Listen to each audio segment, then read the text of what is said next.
Hey there, everybody. In this video, we're going to be talking about monogamy versus polygamy.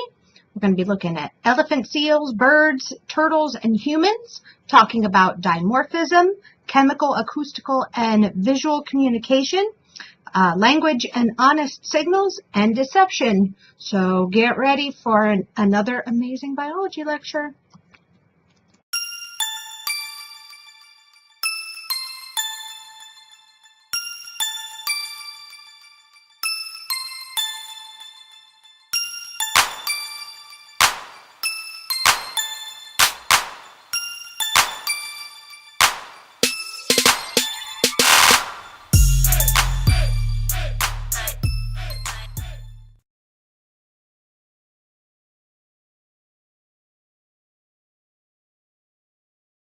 And so one of the types of individuals we're going to look at today is monogamous birds. And so if you've ever seen the beautiful swans out there on the lake, like I think I grew up in Norton, and we used to go to Lake Anna in Barberton. And they always had the two really beautiful geese. And you never just see one, they're always the two of them together. Or if we go in my backyard right now, there's Canadian geese that are in our pond, and my son calls them Jack and Jill because they are always there and they are always together. And that is because they are monogamous. And so monogamy tends to happen very, very often in birds. It says that of approximately 10,000 species, more than 90% appear to be monogamous. So mating with one another for life. And so if we look at the difference between birds and mammals, such as humans, this is a really interesting case study because it makes you think about what are males and females capable of when it comes to pair bonding, or it comes to relationships, or to their sexual boundaries.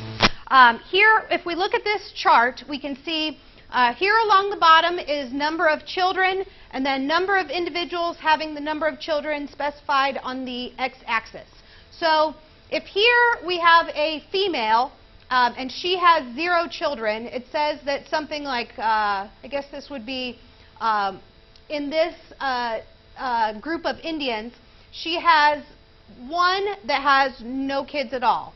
And then here we have females having 1 child. I guess it's up to 8%.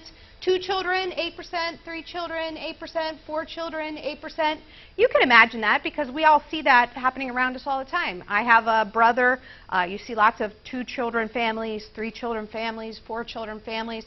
As you start to get up in numbers, though, you don't see a whole lot of 6 children families, much less 7 children families, much less 8 children families, no 9 children families, certainly no 23 children families. In fact, at one time I looked it up of the most babies that a woman had ever had naturally. And it's not the Octomom, who was also just recently in the news. But there was a woman in Italy who lived on a farm, and she had something like 65 children naturally. She just kept having twins, quadruplets, sets of triplets, and just kept having them over and over and over again. And then the woman who was the oldest to ever give birth to a child was 67. So can you imagine? Some of us have grandmas that are 67. Can you imagine your 67-year-old grandma having a baby? Or could you imagine if you had 64 brothers and sisters in your family? That would be unbelievable.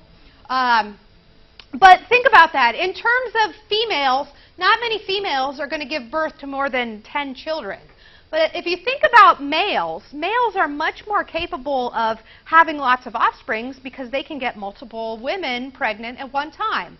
So the number of males in this Indian tribe, there were 4 with 0, and then fathering 1 child, lots of them, fathering 2 children, lots of them, 3 children, 4 children, 5 children, 6 children.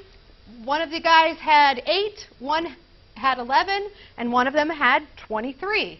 I think, consequently, that 23 is the most number of child support cases against one of the Americans. That's another one of those, Google that. What are the most number of child support cases for a single man. I think it was that, because he had something like 5 or 6 women pregnant at the same time. It was terrible. So men can vary more in their reproductive success than women, because nearly all women have access to a mate. So women can always find somebody to mate with them, while some men are outcompeted for access to women.